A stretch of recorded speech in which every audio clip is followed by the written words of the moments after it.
Coming up on this edition of the Hog Central Podcast, Baz on what was missing from the Hogs, why they couldn't push over the top against Oklahoma State on Saturday. That's coming up next. This is the Hog Central Podcast, sponsored by Oaklawn Sports, Arkansas's best sports betting app. Bet with the brand you trust. Bet with Oaklawn Sports. And now, here's your host, Steve Sullivan. Welcome to our Hog Central Podcast. I'm Steve Sullivan, a longtime KATV sportscaster, joined by David Bazzel, former Razorback linebacker, team captain, now co-host of a popular morning show, The Morning Mayhem. Yeah, look at that. Boom. But a few facts on Bazzel you might not know. If you open that phone, he has 3,000 contacts, and he's made 4,000 public appearances. Yes. I think that's an estimate right there. Yes, probably is. And he's been to every Razorback game for Channel 7 in the past 12 years except for one, and that was a COVID game. Yes. Texas. Yes. Where does this last game rank on the misery scale? Well, Sully, we have been, by the way, the most important contact I have is Sully Sullivan in this phone. No, Sully, it was one of the most frustrating. We went to New Jersey and had Rutgers beat. Yeah. We Chad Morris would go to Fort Collins, have Colorado State beat. That was disappointing. Then you had some positive ones like Fort Worth where you beat TCU and Texas Tech where you beat Lubbock where you beat Texas Tech. But this was one I don't recall ever seeing a team dominate a top 50, top 20 team as badly as we did in the first half, only to lose it. We did our little Facebook Live thing. Oh, man. And we were giddy, and I don't even want to go back and listen to that. Yeah. I was already looking at 6, 7, 8 wins. It was domination on both sides of the ball. Both sides. Yeah. I didn't see any way Oklahoma State could come back. I remember specifically saying, Sully, it's clear who the best team is. Yeah. It's not even close. I mean, you're right, 350, 375 in yards, 275 and 13 yards rushing. Complete domination other than one cheap pick six. That was, the quarter, Taylor Green was hit. And the other, obviously, you had the drop ball. It would have made it, 21-0. And so, it was, I thought that thing was an easy W after one half. You know what I hate about this? We had a positive vibe since Bobby Petrino has been hired. Yeah. You win that game, and I don't care if it's a 1-point win in double overtime. Yeah. You're talking about all the good things. Now you flip the narrative, and it's all about Sam Pittman can't win the close game. That's right. That's exactly what it is. I mentioned, I felt like I was, deja vu. I walk in that locker room and hear in that post-game press conference, and we're hearing the same things and seeing the same disappointment. And, you're right, Sully. You win that game, everybody in the country is talking about you. Wow. First time in the history, 120 years of Razorback football. You're a top 25 team. Top 25 team, and you've gone back-to-back 600-yard games. Never happened ever before in history. Probably going to do it again this week. But you had all that going for you. Lee Corso picked us. Kirk Herbstreit picked us. Pat McAfee picked us in the pregame. That would have been hyped. Instead, the headline is you missed 2 field goals in the second half. You fumbled twice in the second half. Yeah. You missed 2 fourth downs in the second half. Had that little route Bobby Petrino famous for, circle route out. Wide open. Short-armed it, yeah. I mean, think of all the things that went wrong in the second half, and you still had a chance to win. Yeah. Most self-inflicted errors. Yeah. It's just a great reminder. Football is 2 halves. And I think where our problem is mental. Now, Mike Gundy said it was physical, and I heard, Sam Pittman go, we got to get more players. Can I tell you, most of the games, a lot of times I played a whole game without coming out. I mean, you can do that. And I understand it was not a hot day. It was okay. It was a beautiful day. So what mindset are you seeing from this team? I'm seeing a non-killer attitude, step on their neck, as the old saying goes, don't let them get up. Attack, make the plays. You just sort of see body language like Oklahoma State's trying to fight back. We're sort of taking the punch. Where's the fight? Where's somebody screaming at each other? Let's go. There's nothing. And you may think that sounds silly. It's not, Sully. It's like, come on. Part of this game is emotion. Part of the game of football is emotion, and we just were void of that. Now, we'll give us credit. We fought back with a chance that we could have quit because the momentum completely changed. The fact that we were able to go back down the field offensively and send that in overtime, I thought was very impressive. Taylor Green, some numbers on him. Yeah. After 2 weeks, and this is a small sample size, he's 4th in the country versus pressure. Is that right? Yeah. By Pro Football Focus, and he's 10th overall. And this is a guy yards per game. We question passing. Hey, he's not Ryan Mallett or Tyler Wilson, but this kid makes more things happen on the run What a threat. And to put up those numbers, I mean, under pressure, 26 of 45, 400 some odd yards, rushes for 60 yards. Only the fourth, I think it's either the fourth or fifth highest passing total in the history of the school. I know people go, well, he missed some guys. Listen, he also, you throw for 400 yards, you hit enough players. And I'll tell you, a lot of them were clutch third down plays, and receivers, finding ways to catch balls too. This stat for you: Arkansas is ranked number 1 in the country in one offensive stat. What do you think it would be? It's not passing, it would be third down conversion. Yes, no. 70%. Yeah, it's and that's remarkable. on your quarterback too. Yeah. How he functions under pressure. Every time Arkansas was in a hole, it was third and long. It'd be a 3rd and 20 completion, 3rd and 30 completion. I'm telling you, it happened over, and that impressed me. And as long as Bobby Petrino is counseling and tutoring Taylor Green, he's going to continue to get better. You heard Mike Gundy go, hey, listen, that guy looks like they list him at 6'6". Swing forward he for the Thunder. Yes, he looked like an NBA, forward. It looks like he was 6'9". And again, now everybody has to prepare for that. Yeah. And then all of a sudden you throw in Jackson, who had 140, 160. Yeah. Yeah. And all of a sudden, wait a minute. A lot of times Sully, a lot of this was scheme, especially early on. He would get to the hole and there was nobody there. Like 5 yards separated from anybody, and boom, he had 10 yards for hit him. What I liked about Green, too, when you needed a field goal late and you didn't have much time left, obviously it wasn't great clock management, right, yeah. but he got him downfield. He made the big completions. He did. Stayed in the pocket where they got a chance to tie the game. I thought that was impressive. And the receivers, my gosh, Armstrong did not have played a game. Yeah. He was clutch. And Sully, I'm telling you, if he will learn too, he's going to learn when he gets in the SEC. It's going to be tough for him to run around as much because you got better. He got hit a lot. He did, but I tell you, he's a threat, and that makes the outside linebacker, the defensive end, the linebackers, the corners, all of them have to be aware of Taylor Green. How about 2 great pickups, Green and Jackson? Yeah. No, listen. That's why I said that's the difference, and leadership. Yeah. Those two, I think, are much different kind of leaders than what we had. Nothing against KJ or Rocket. I like the kind of kids these are. Although again, you didn't feel that intensity there in the second half. But I like the kind of young men they are. You see in this game who your go-to guys are, who your quarterback trusts. Armstrong, 13 targets, 10 catches, 7 for first downs. Isaiah Satania, 9 targets, 4 catches. Broden, 8 targets for 4 catches. Those are the guys he trusted on Saturday. What did Bobby Petrino, what did it, feed the studs? Yeah. And that's the first 10 reception game since Kobe Hamilton. I think 2012 we saw that, Sully.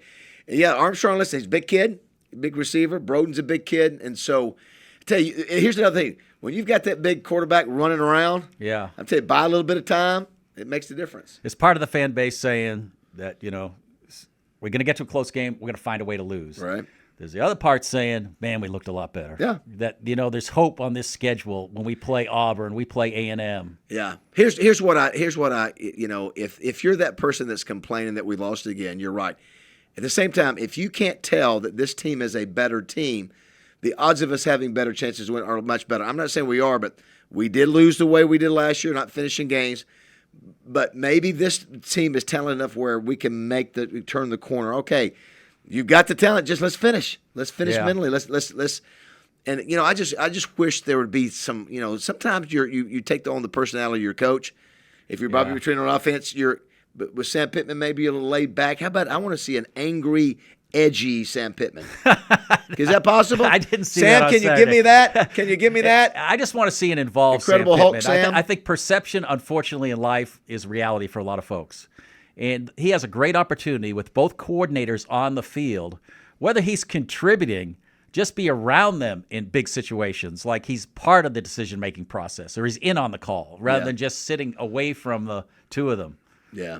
I don't know, Sully. I just need to see body language and I need to see fight. That's what a head coach does. Give me something, throw a few cuss words out there if that's what you got to do to fire people up, but get your kids fired up. Get them in each other's faces, not to get mad at each other. Just go, let's go. We got to depend on each other.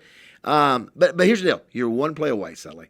You are one play, make one play here and there. Satania doesn't fumble on the punt. The kicker makes the field goal. And then we're not talking about this. Yeah, but the little things. You can't have the same guy run into your punt returner twice on fair catches. Mm-mm. Yeah, Coach Fountain, that, and then maybe the worst field goal attempt I've ever seen in college football, and so it was not a good day there, although I think that there was something positive we did. You talk about fatigue, Jaquindon Jackson trying to catch that pitch, and that may have been penetration too. They had pressure all day in the backfield. He may have felt pressure when he was trying to catch that pitch, and then there was trouble with the snap on occasion, and that could be pressure from the defensive line too. Center's he's got to be better than that. He knows that's Addison Nichols from the transfer from Tennessee. Although I love the fact that Taylor Green said it's my responsibility. Yeah. He said I got to be athletic enough to catch the ball wherever it goes, and but yeah, you got to get that snap better. In defense of the secondary, when a guy throws the ball 48 times, that's right. You should hit him more than once. They didn't sack him; they pressured him only 4 times. Sam Pittman said, we got to do something. If we're not going to touch him with our 4, we got to rest. Somebody else. You know what scared me? What? He said one of our 4 has to win a one-on-one battle, and they didn't. And now that was a veteran offensive line. Sully, I know. But this SEC is loaded up front. Sully, I said about this group, they're all coming back, but I said they didn't produce numbers last year. They look good. They've been around. Show me some productivity. Show me some sacks. Show me some hurries. Show me some tackles for losses. Disruptive. Now, a couple times, I'll tell you, this group, against the run, Landon Jackson was in the backfield. Yeah. But something about the ability to get to the quarterback, he got rid of the ball a couple times in good fashion, but 46 attempts and no sacks is a surprise. What's going to be your message to Landon Jackson? You visited him with this week on the Buzz. Yeah, my deal is that I just think there's got to be a little bit more of an edge. I'm a nice guy. I consider myself very friendly, but I tell you got to get irritated and a little PO'd when you go out there to play. Like, these guys are trying to take what's mine, and I got to fight back. And you know what, Sully, I got to count on you. Make the play. Let's go. Yeah. I just don't sense that. I just want to see him cross over that to go. I want to see him play with abandon, not undisciplined, but just play with emotion like we haven't seen. I was a little disappointed in that last play call where they got stuffed on the 4th and 1. I expect Bobby Petrino to out-scheme people. Yeah. No Jaquindon Jackson. Yeah. And if you were indeed tired, just trying to muscle him up the middle. Yeah, I don't. We got stuffed at the line of scrimmage, got whipped up front. It was sort of it didn't look like it was an option, and if it was an option, he didn't have anywhere to go because there was a guy coming off the corner. And I would have liked to seen something where he's rolling out with a chance to run or pass, and maybe Petrino felt like we could block up front, but they whipped us. I mean, they just went right through all 3 linemen we had there like it was nothing. The center, the guard, and the tackle, they just whipped us. And then also you're in shotgun, so you're 3 yards deep. By the time he turns around, the linebacker's basically in the backfield. Yeah. Because the hole opens up. So, listen, you can't fault Bobby Petrino for the offensive game plan. That was one I think probably if he had to do it over again, he might do a different call. We don't know how good that Oklahoma State defense is. Not very good. Did you see enough in that Razorback offense to think they're going to be able to move the ball every Saturday in the SEC? Maybe not 640 yards, but I think, as I said, I think they got enough weapons at tailback, quarterback, and receiver to make it be and tight end. Yeah. And tight end to make it be a challenge for defenses even in the SEC. Oaklawn Sports is so simple to use, anyone can do it. Probably even an ex-football player. And you can take it anywhere. Pocket size, sort of like you, Raj. Small perhaps, but powerful, like this offer. Sign up now for Oaklawn Sports and get up to $1,000 in bonus bets. That's like a do-over in case you make a questionable decision. Too bad they can't do that for haircuts. I'm calling your mom. Now with new and easy funding options. Bet with the brand you trust. Bet with Oaklawn Sports. Woo! Welcome, everybody. It's Throwbacks with Matt Leinart and Jerry Ferrara. And it is glorious. It is a glorious hour. You just rocked my whole world. I don't even know if I could complete the show, to be honest. We had to start off with a bang, man. This is Throwbacks. Let's go. Trent Dilfer is the coach for Alabama. Yeah, how about Birmingham. that? You know who the offensive coordinator is? No. Who? Give you a hint. His dad was a famous NFL reporter that used to live in Northwest Arkansas. Mort's son. Yeah, Alex. Yeah. He's a coordinator there. Hey, and Dilfer was laying it on thick. He was. He said Bobby Petrino. Crown Petrino. Mount Rushmore. Crown Petrino, yes. And he said Taylor Green was, an NFL quarterback. Yeah, he did. He that's what you're supposed to say. That's what you're. This is not a great team. Now, you know what he did? He was coaching high school football in Tennessee. Yeah. Did well, and all of a sudden they gave him a job at UAB. And college is a different animal, especially at UAB. So I like Trent Dilfer, but he is outmatched this weekend. And I remember last week, I wanted to see Taylor Green under pressure. I was so impressed. I mean, with the poise he showed. Yeah, I was too. And he was under pressure, according to Pro Football Focus, 26 of his 44 throws or 45 throws.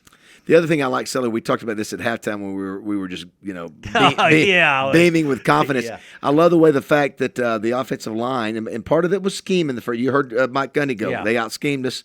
Is that, man, they were going to the next level and blocking linebackers and putting their bodies on safeties where when Jackson would get through, all of a sudden, hey, he had room to run, and so I thought that was impressive too. Defensively, what do you want to see this week? I mean, this kid was sacked 5 times last week by Louisiana Monroe. So. Yeah, you just listen. I want to see the defensive line create some havoc. Okay, either you're in the backfield, tackles for losses, hurries, or sacks. Number one. Number two, let's see if we can stay away from the deep bombs that killed us there in that third and fourth quarter against Oklahoma State. I haven't even had a chance to break down any of the video for UAB, but it just don't give up big plays. Try to keep, of course, nowadays, it's funny. I forget who it was talking about this, is that it was Bill Vickery. Nowadays, everybody just likes to throw it deep and hope you get the flag. And a lot of times you do. Yeah. Because it's tough. You're a DB, you're trying to figure out. And so just avoid the big play, and then defensive line, let's disrupt. How much has your view of this team or opinion of this team changed in 2 weeks? Well, I was very high after the first game because against Western Carolina, we couldn't block anybody last year. Game one. So I said, this is a better team. Yep. Let's see what happens. And then all of a sudden we go, this is a top 15 team. We just dominated. Now, the fact that they have the potential to do that for a half is exciting. It tells me that there's hardly anybody, we can play with most everybody. So we may not win, but there's enough talent now. The talent level is even up a little bit for Arkansas with other teams. Now, do you win or lose? No, but we were down here last year, Sully. We didn't have a chance last year against some of these. Although the games were close, I get it. Talent level is this much better. Now we just got to win the games. I was shocked what I saw around the SEC. When you click on the scoreboard and South Florida's battling Alabama in the fourth quarter, Nichols is going back and forth with LSU. I mean, it just makes like everybody in play. Well, let's start with, before you even get to them, Auburn, who got, listen. And I went to the Oaklawn Sports app to wager on that one and lost that one. I thought Auburn would definitely be the favorite. We think Razorback fans can get my gosh, they're losing their minds. They are Venmoing. They're losing their minds. The quarterback, Thorne, asking for money back for their bets. Oh, no, they're not. Yes. No, he went on talk radio. Can you talk about That's terrible. Can you talk about worse publicity for your program than your fans Venmoing the quarterback asking for money back? So, and that's terrible. Nick Saban said on game day, best, most improved SEC team is going to be Ole Miss. Auburn. Wrong. So now that game's in play, Sully. Yeah, that's right. That game's in play. We've beaten them there before. Yeah. Not often. They beat us, but they've got a quarterback that's average. A&M. Yeah. That game's in play. Game's in play. And we always play Ole Miss and LSU well. That's right. And we got them at home. Yeah. Tennessee may be the biggest challenge to our secondary with their passing game. Yeah, it makes every Saturday exciting when you go on the field and know you're not overmatched. Yeah, and you know what? It's funny. We talked about this, Sully. Bobby Petrino gives us hope, we feel, offensively to be able to stay up with anybody. Even if we're giving up points, offensively we can make that happen. And Sam Pittman mentioned yesterday that Bobby Petrino told him to remember that Oklahoma State had 18 returning starters. They know what kind of team they have. And he said, and we didn't learn enough in week 1, but we learned in week 2 kind of what we have. And moving forward, we're going to be better for it. But I think they regret now not being tested more in that opener. Yeah, some schools will play a top 20 team, and some schools will play an FCS team. The FCS team, really, all it does is get everybody reps. You don't get challenged at all, and all of a sudden you face a tougher test the next game, and all of a sudden you're like, but you know what, though? Did it matter? I mean, we were blowing them out the first half. Yeah. It really didn't matter.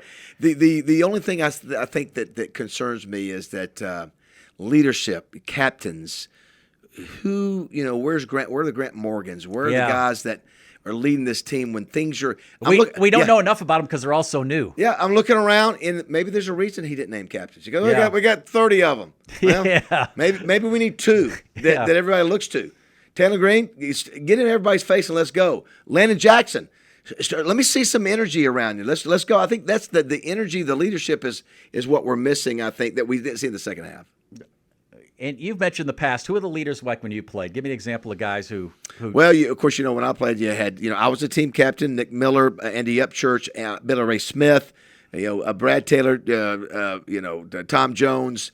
You had guys that were not only talented, but they were mature, and they expected Bert Zinneman, Milton Fields, the guy that, they get in your face, let's go. Ricky Williams, those are the kind of guys. And so it's not just about rah-rah, though, but, man, I tell you, there's times when you got your backs against the wall, you need to show that you're fighting. Yeah. You need to, even you just got to show some energy that, hey, we can do this. We failed that series. Let's get back in. Let's not let it happen again. Now, I saw Bobby Petrino. He wasn't happy. And, of course, really the fourth quarter, the Razorbacks started moving the ball when they needed to, but that third quarter they came out sleepwalking. Unfortunately, as a Razorback fan, you're conditioned to expect the worst. I'll give you a great example. In the first half, when I saw that interception, and I'm thinking maybe it could go 10 or 20 yards, but it went the entire way.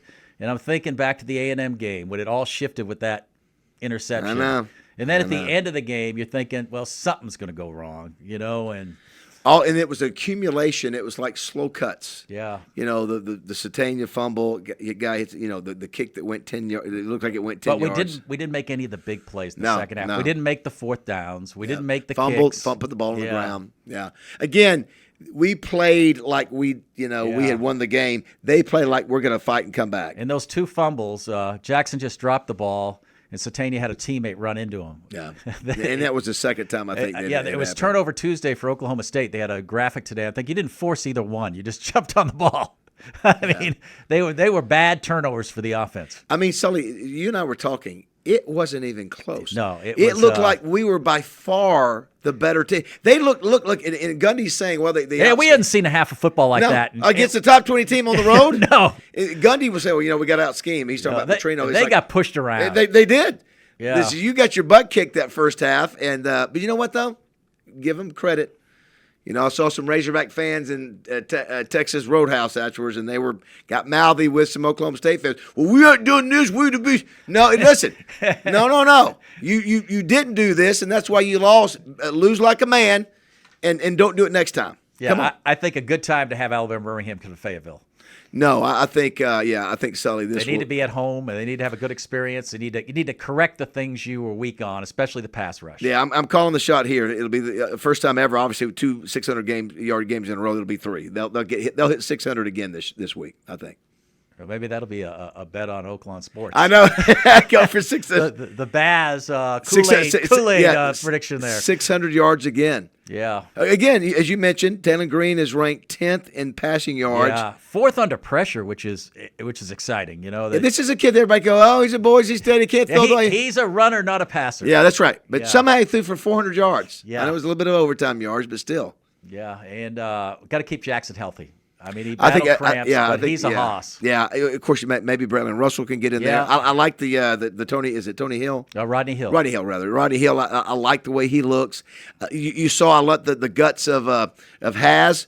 He can't even hardly walk, and he catches the 40-yard touchdown pass, and then he's got to get out and let somebody get in there who's healthy. But you've got some good weapons in there, and I do agree. You need to get a couple of breathers. But Coach, I don't care if you pay 22 the whole game. I don't care. If they can get it done, get it. Remember, listen, this is what you do, Sully. If you're on the newscast and you're too tired, Alan, this is what you do right here. Sully's tired. Get him out. Jack, get in there. Hey, in the offensive line, we got to remember there's 4 new starters, and that's a cohesion. That's all about cohesion on the offensive line. That you're going to have, but if you can have busts, you're going to have them early in the season. They're going to get better if they play 5 as a group for the more weeks they play together. I think so. Emarion Harris, obviously, I think that's the most snaps he's ever gotten. Yes, and so. That last play, he and Nichols and all of them just got completely destroyed on that last hill. But what a learning experience for those guys to say, hey, we can be successful. So I think it was good. Again, that's a good team. Listen, that's not a bad team we played. It may not be the greatest defense. It's a top 15, top 20 team. Hey, they struggled a little with pass protection, but they pushed that other defense around on the ground, which is impressive. Yeah, I like that. When you can run the ball with this Petrino offense, you're in trouble if you're the defense. If you're giving it big, that's why I was like 10 yards, 15 yards. I think Talon Green had runs of 23, 17, and 31. Yeah. In the first half. Yeah. It's like, wow. Those defensive players from Oklahoma State were like, we don't know what to do. So, Yeah, I don't think we've ever had a quarterback like him. I think he throws it a little. wait a minute now. Watch out. No, I mean, we've had Matt Jones, who was probably a more imposing runner at times. Yes. But Taylon Green, I don't think Matt Jones had many 400-yard games. No, well, he didn't have Petrino coaching the offense. Yeah, either. that's right. Yeah. That's right. Yeah, I think the Petrino offense is more based on making sure you get those open receivers. Chunk plays. Yeah, chunk plays, yeah. So, Yeah. No, I think he's very unique in what he is. He's Matt Jones with a little bit more focus on passing. Yeah. 26 chunk plays for Arkansas, 7 for Oklahoma State. Yeah, they're so demoralizing for Oklahoma Yeah. State. You're like, oh, there's 3rd and 22, 3rd and 15, he gets the completion. I mean, I can't remember the last time 3rd down completions were like wow, I made it, big play. Or they flip Completed field. a 70% clip against Oklahoma State on the road. Yeah. Yeah, impressive.